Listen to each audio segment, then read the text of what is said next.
Hey guys, so if you've ever wondered how they made those really intricate filigree platinum diamond rings, this is how they did it. So this one, we actually have two dies here because this one has a chunk out of the corner and they remade a new one.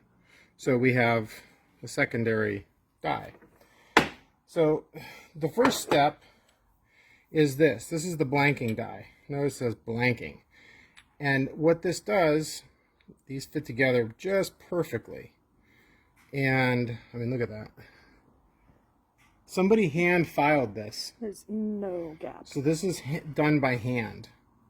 This was done, a person sat down at a bench with a file and they filed these edges to make it perfect. And then they also made this fit. The way they would do it, first they would take a stamping of this, cut it out with a saw, a little brass stamping. They would glue it onto their piece of steel, and then they would trace out the lines. And then you can see where they just used like a big grinding wheel, and they carved all this away. And then they get it as tight and as perfect as they can get it. They heat treat this. They put this in a little screw press. This is still soft steel.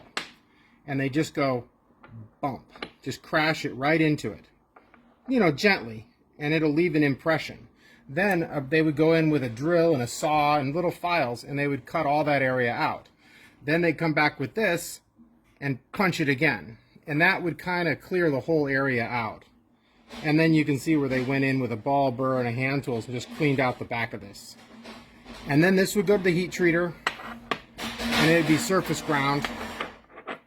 And that's your first step. So you'd put this in a kick press or in a screw press, and then you'd punch out your blank. You'd lay the blank of platinum on top of this thing, on this die here, strike it. It would get struck. And then from that place, once you've struck it, then you would lay your stamping right in here. Flip this closed, and this would go in a kick press. And somebody, I'm not kidding, they sat and they hand ground and hand filed every single one of these little punches.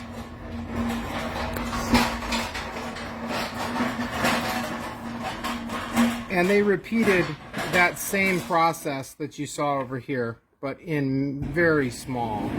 So these, let me unscrew this and then I'll show you. They line up perfectly and they fit together. And this was all done. Hey Vincent, can you not make so much noise? Sorry, I didn't know you were recording. It's okay. And then these all fit together like this to punch out the parts so that you don't have to use a saw. You can imagine how easy it is to break these. I mean, it's kind of insane that they did this. But that's how they did it. They would punch these out. Then it would go to the next one. And it still has little pieces of gold stuck in it. And they would punch out, and I'm missing this one, another one of these. We'll have to either, well, I can tell you right now, we ain't making one. So, anyway, that's missing. But then, after they punch it out, then it goes to this tool, which again, they'd put it in a kick press or in a fly press. This forms it. So this thing here, you put this in here, and then it will bend. This is called a T-Shank, because it looks like a T. And this is a forming tool. So you put it in there and it will form it around and it will get it to shape. And then from there you would solder it together. There's other tools that I got to clean up, and that would bend your shank, bend the thing, and you'd set it up for the whatever size stone it is. Or if you're going to solder in a top plate that would have different settings for diamonds and stones. Anyway, that's how they did it. And you can imagine that it would cost an absolute fortune to create these tools by hand. And even today, something like this to make this die set, easy $10,000 to make this die set. So when you see them all rusting away in buckets, it's just criminal. It is absolutely criminal. And this was made probably 1920s, this piece here.